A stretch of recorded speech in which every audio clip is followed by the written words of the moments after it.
Josh George, college football, Big Ten. So, we're going to go in alphabetical order, and I'm just going to go through all the teams, and I'll talk about the conference championship. At the end, I'm going to break down their schedules, talk about their win-loss record, talk about their strengths and weaknesses. For Illinois, strength, having Brett Bielema as their head coach. Even though the FPI has them around 6 wins, and and Vegas has their over/under at 6.5, I think they're going to be just fine. They had the number one scoring defense in the nation last year and averaged 2 turnovers a game, which was huge. I think with that in mind and how Brett Bielema is going to run this offense, I think they're going to be incredibly consistent on offense. They were a team that really played a nice close game against Michigan, so they looked good in some of those bigger games, and I think that will lead to them being 7-5 and 4-5 and 5-4 in conference play. I think they'll beat Toledo, FAU, Purdue, Nebraska, Minnesota, Indiana, and Northwestern, and drop the other games. Now, to Indiana. Tom Allen is probably the coach that's most on the hot seat in the Big Ten. I think that they're actually really going to struggle this year. They only have 3 starters back on offense, 2 on defense. Lost a lot of guys to graduation in the portal, and it's just tough when you don't have a lot of guys back. Now, they started 3-0 last year, but then they went on a huge losing streak and only won 1 more game at Michigan State last season. So I have them at 1-9 and 0-9 in conference play. Their one win, I think, will be Indiana State, which is the second game on their schedule.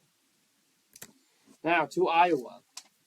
The Iowa Hawkeyes were really inconsistent on offense. They addressed that concern by bringing in Cade McNamara from Michigan, who is supposed to be a dual threat, supposed to be a really good quarterback. They, of course, had one of the better defenses. They only allowed 13.3 points per game last year. They were 8-4 against the spread last year, and I think they only hit the over 1 time last season because their offense was just atrocious. But their defense saved the day a ton. They bring in some really good recruits. Of course, Alex Mata leads that 6'1" athlete, 175. That's probably going to see playing time both. He may see playing time both on offense and on defense. So he's going to turn into a little superstar there. But just can this, with 8 starters back on offense, and Caden McNamara, can this offense be good enough to really make the difference? I have them at 8-4 and 6-3. I have them beating Utah State, Western Michigan, Michigan State, Minnesota, Northwestern, Rutgers, and Illinois, and dropping the other games.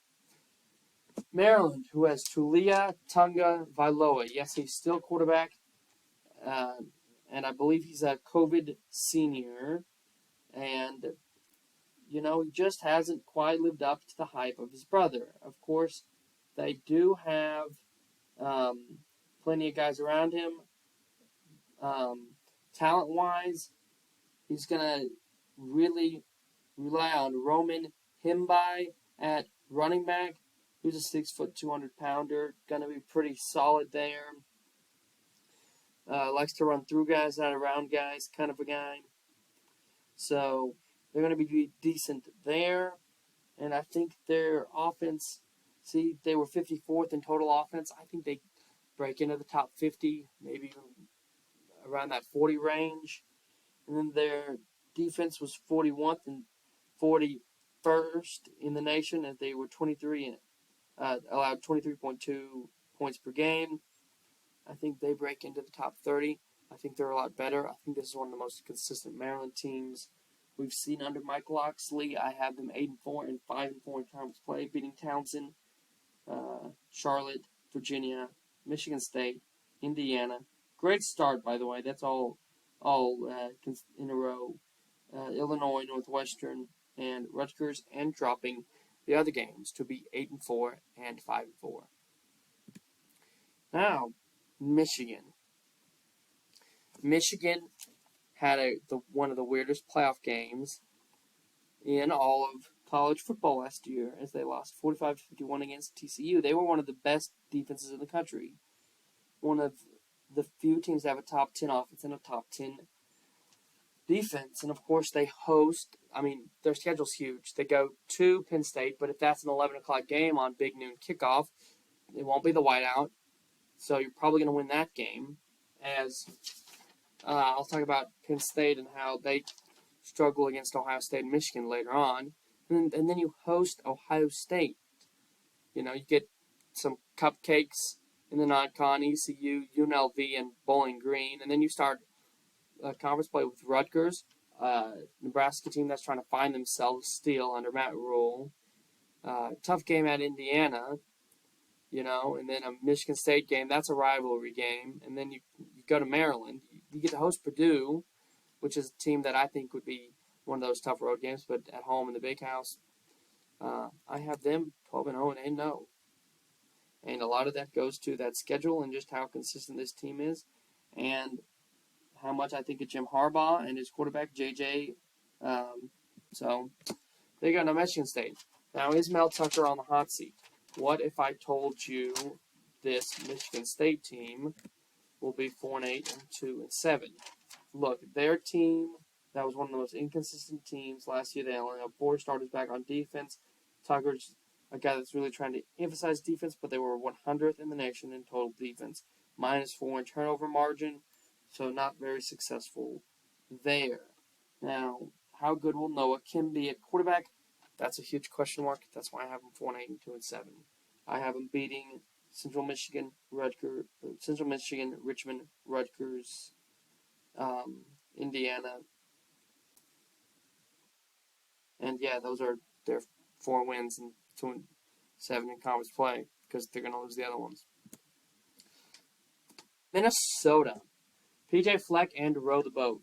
Look, Minnesota is actually comes into the nation with a lot of hope, but not a lot of starters coming back. Only 8 total starters coming back, and allegedly maybe the best special teams in the Big Ten.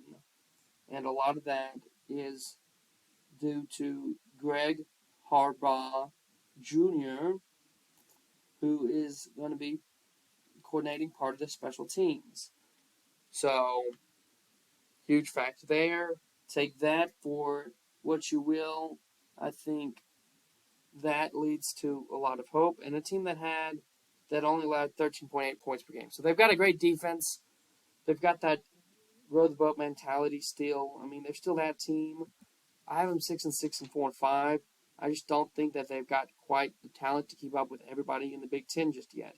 But I've got them beating Nebraska, Eastern Michigan, Northwestern, Louisiana, Michigan State, Purdue, and that will be their 6 wins as I have them losing the other games. Now, Nebraska, trying to rebuild under Matt Rule. Look, Josh Platt said that it was only 4 out of 10 on the bullet scale that this team wins their division. So it's quite possible. Of course, they have to go on the road to Wisconsin. They get Iowa at home, which will be a senior night. They have to go to Illinois. You got to remember, Purdue won the division last year. So Nebraska could do it this year with this defense.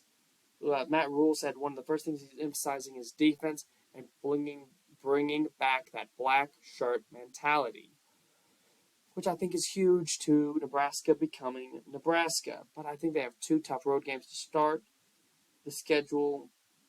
And you've got to remember, first year at Baylor, Matt Rule, 2 wins. First year at Temple, Matt Rule, 2 wins.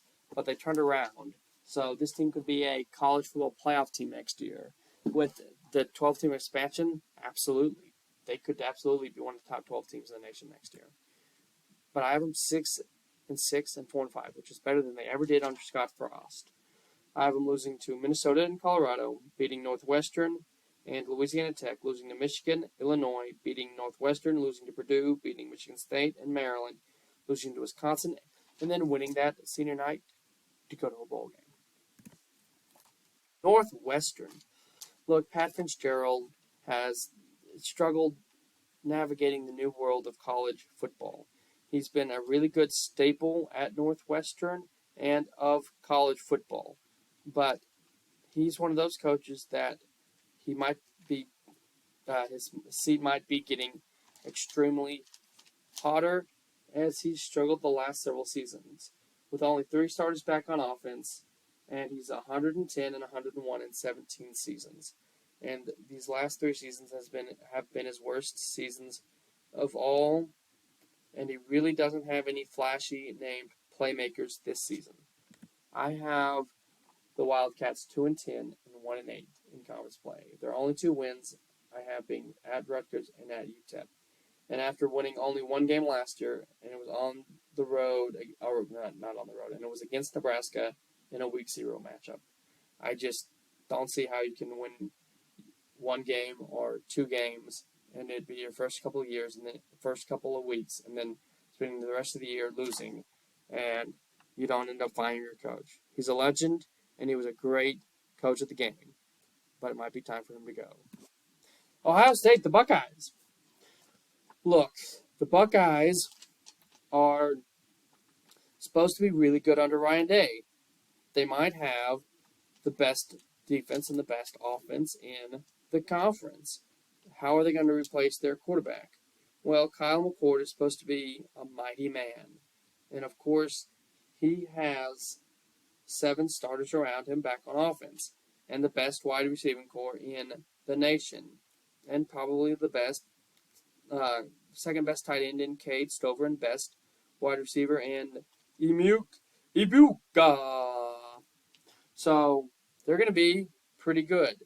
McCord actually had 2 touchdowns last season and 416 yards. And, they had Smith and Jigba and Chris Olave last year. But behind those guys, just as good. Just another 5-star. Just other 5 stars. They've still got Henderson at running back. So they've still got Marvin Harrison Jr. at receiver, 6'4" guy that can go up and is going to win almost all of those 50-50 balls. And then, of course, the defense, top 25 defense again, +8 in turnover margin. They're going to be really good. I have them 10-2 and 7-2. I think there's going to be slight drop-off. I have the 2 losses at Purdue and at Michigan. And I'm sure that his seat gets hot. I can feel it through the TV, cell phone, or whatever you're watching. The Ohio State fans that said, they're not going to lose to Michigan this year. It better not happen. It's on the road in a tough environment. That's why I picked it. Penn State. Good old Penn State. Now, Penn State is, of course, under James Franklin, who he is 78 and 36th in his 9 years there. But you see, good old Penn State is 24 and 39 against Ohio State and Michigan all time. Won't be the whiteout game if it's on Big Noon kickoff when they play Michigan. Those are their only 2 losses, in my opinion.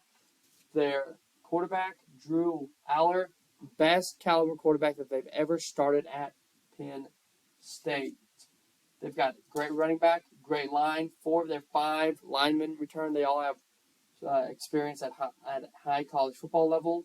And then their defense, by the way, was a top 10 defense last year. Top 10 in total defense, top 10 in turnover margin. So really good defense. 10-2 and 7-2 is what I have the Nittany Lions at. And, of course, the losses are Ohio State and Michigan. Purdue. Purdue is one of those teams that made it to a conference championship last season. Now, can Purdue maintain that level of success? Look, I think Purdue can be 7-5 and 4-5 this year and compete for a conference title. They have Hudson Card coming from Texas, the guy that almost beat Alabama, by the way, when Quinn Ewers went down.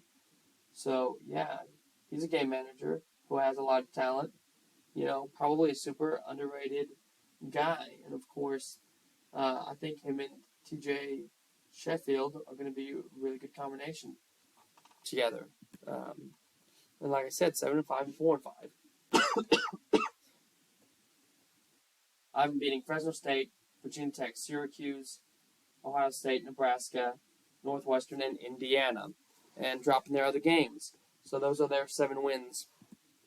Then to Rutgers.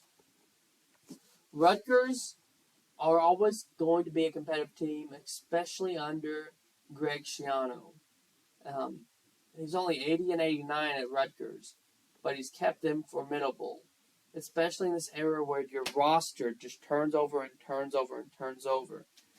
Um, you, when you dive deep, none of the numbers look super impressive, and they do have Gavin Wimsatt returning at quarterback. So that may be their biggest star. I have them 4-8 and 2-7.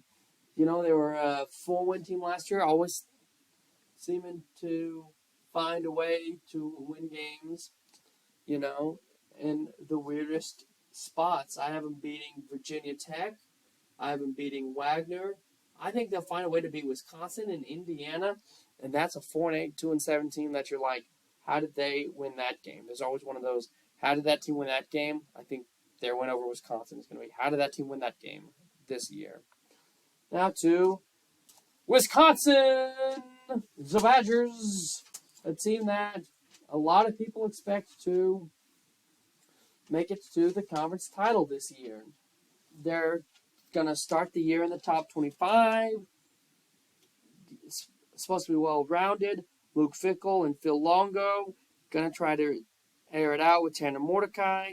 And, of course, they have a really good run game, one of the best offensive lines in the Big Ten, probably the best offensive line in their division. And, of course, a top 5, top 10 defense, probably the best third down defense again this season. And, of course, Luke Fickell's had the best group of 5 defense for 2 years in a row now. So I have the Badgers 10-2 and 7-2 in conference play. I have them losing to Rutgers and Ohio State, and then winning the other games. So for your conference title, that would have Michigan facing Wisconsin, and Michigan just has more talent, and the more talented team almost always seems to win this game. It's usually not a fluke. I think Michigan will beat Wisconsin, go to 13-0, and send Wisconsin to 10-3. I'm Josh George, Football Guys channel. Have a nice day.